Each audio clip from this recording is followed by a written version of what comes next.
Sunan Kalijaga. Beliau pernah bersemedi sembari menjaga tongkat selama 3 tahun lamanya. Sampai-sampai seluruh tubuhnya dipenuhi dengan lelumutan. Bismillahirrohmanirrohim. Sahabat renungan yang dirahmati Allah, untuk mendapatkan pemahaman kisah dengan baik, disarankan untuk menyimak sejarah ini sampai selesai agar tidak keliru. Sebelum ceritanya dilanjut, dapatkan pahala sedekah dengan cara bantu support channel ini melalui subscribe dan komen agar syiar Islam dapat tersebarluaskan kepada orang lain yang membutuhkan. Amin ya Allah ya Robbal Alamin. Pada zaman dahulu di daerah Tuban, Jawa Timur, lahir seorang anak laki-laki dari keluarga Adipati Tuban bernama Raden Syahid. Masa kecilnya diwarnai dengan keprihatinan atas ketidakadilan dan penderitaan rakyat. Karena beban upeti yang terus naik, ditambah lagi dengan berbagai macam kesusahan dan kelaparan. Lantas siapakah Raden Syahid itu? Raden Syahid yang kemudian dikenal sebagai Sunan Kalijaga, ia kemudian mengambil jalan yang berbeda dari sang ayah. Beliau kerap memprotes ketidakpekaan orang tua terhadap penderitaan rakyatnya. Lalu apa yang dilakukan oleh Raden Syahid dalam menyikapi hal tersebut? Dalam kegelapan malam Raden Syahid beraksi secara diam-diam.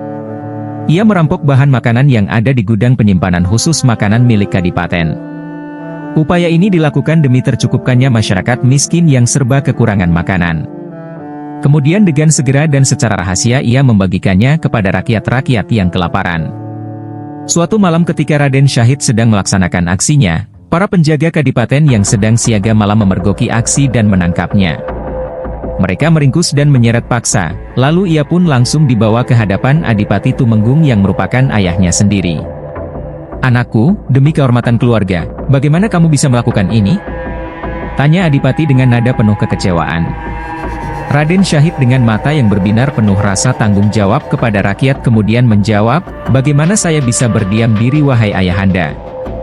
Ketika rakyat kita menderita, apakah kehormatan keluarga lebih penting dari nyawa mereka?"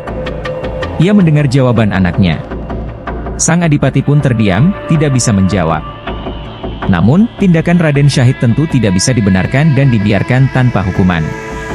Karena itulah, meskipun dengan hati yang berat, Adipati dengan tegas memutuskan nasib putranya. Ia berkata, "Karena kesalahanmu, kamu harus meninggalkan Kadipaten ini." Setelah ditetapkan hukuman tersebut, pikiran kacau menghantui sang putra mahkota. Tidak bisa dielakkan lagi, Raden Syahid pun dengan hati gundah gulana, sedih, dan kecewa terpaksa meninggalkan Kadipaten. Ia berjalan dengan lemas tanpa semangat. Tak ada arah dan tujuan, ia mengayunkan kaki di bawah rembulan. Ia hanya punya tekad yang masih tetap terjaga dan tak akan berubah sedikit pun meski harus terusir dari istana megahnya.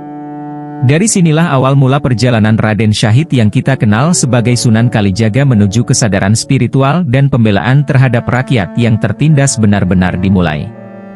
Dengan penuh keberanian, ia kemudian membuat taktik dengan menargetkan kafilah-kafilah atau para pedagang kaya. Setiap target yang melintas, maka ia merampas kekayaan mereka untuk dibagi-bagikan kepada orang yang membutuhkan. Lambat laun karena beragam aksinya itu, maka Raden Syahid pun terkenal dengan sebutan Luka Jaya. Di mana ketika nama itu disebut, orang-orang langsung lari ketakutan. Namun suatu hari ketika menyusuri tepian hutan Jatiwangi, Raden Syahid melihat orang tua sedang berjalan sendirian. Orang itu tidak lain adalah Sunan Bonang yang kebetulan melintasi hutan tersebut. Raden Syahid kemudian mendekati orang tua itu dengan niat untuk merampoknya. Ia terpikat oleh tongkat yang tampak terlihat seperti emas di tangan Sunan Bonang.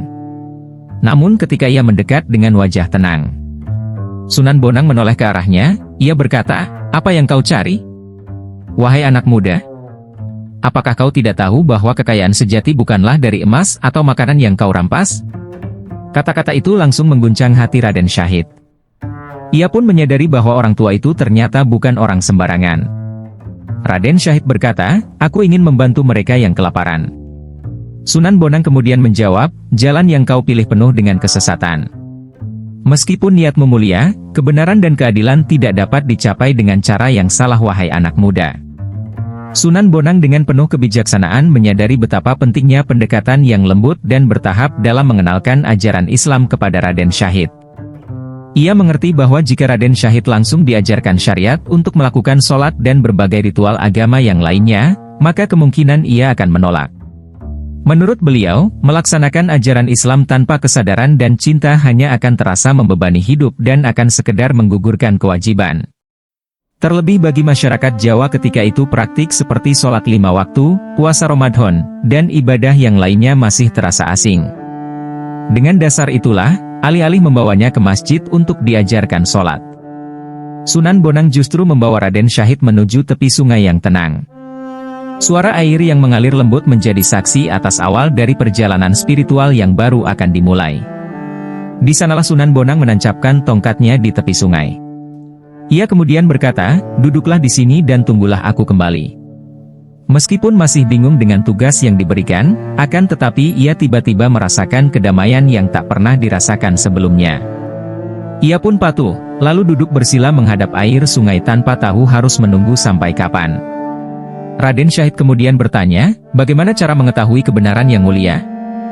Apa yang harus saya lakukan selama menunggu?" Sunan Bonang menjawab, "Kebenaran akan datang kepada mereka yang sabar dengan hati yang terbuka. Tunggulah dengan kesabaran dan pelajarilah apa yang diberikan alam kepadamu. Waktu akan menjadi gurumu dan alam akan menjadi sahabatmu dalam kesendirian, kesunyian, dan kesederhanaan. Engkau akan menemukan jawaban yang kau cari." Sunan Bonang dengan bijaksana memahami bahwa untuk memasuki dunia spiritual, Raden Syahid harus terlebih dahulu mengosongkan diri dari segala prasangka dan ego. Hal ini bertujuan untuk membangun pondasi yang kuat dalam diri Raden Syahid. Pondasi yang tidak hanya berlandaskan pada ritual agama yang kaku, tetapi lebih pada pemahaman mendalam tentang esensi, keberadaan, dan koneksi dengan Yang Maha Kuasa. Sunan Bonang juga mengingatkan, "Ingatlah, wahai anak muda, ini bukan hanya tentang menunggu secara fisik. Ini adalah tentang memahami diri sendiri, mempelajari kesabaran, dan mendekatkan diri kepada Allah Subhanahu wa Ta'ala.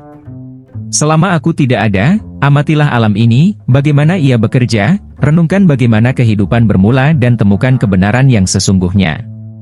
Sahabat renungan yang dirahmati Allah, Raden Syahid tetap duduk di tepi sungai, mengamati alam, dan merenung dalam kesunyian.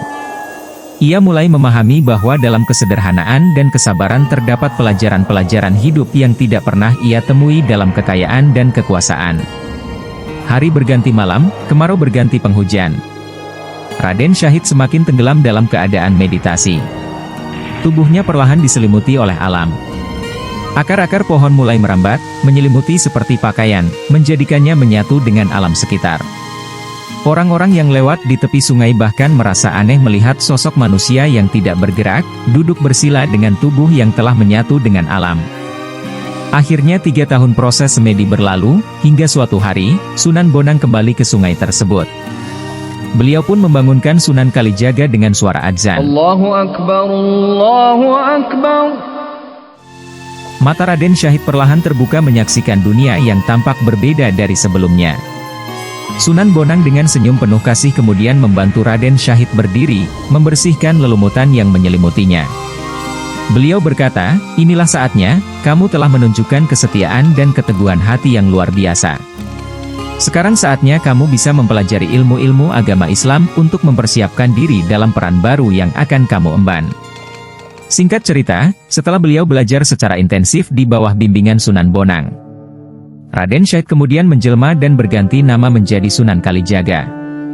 Ia pun memulai perjalanannya sebagai salah seorang penyebar agama Islam dengan kebijaksanaan dan pengalaman spiritual yang mendalam.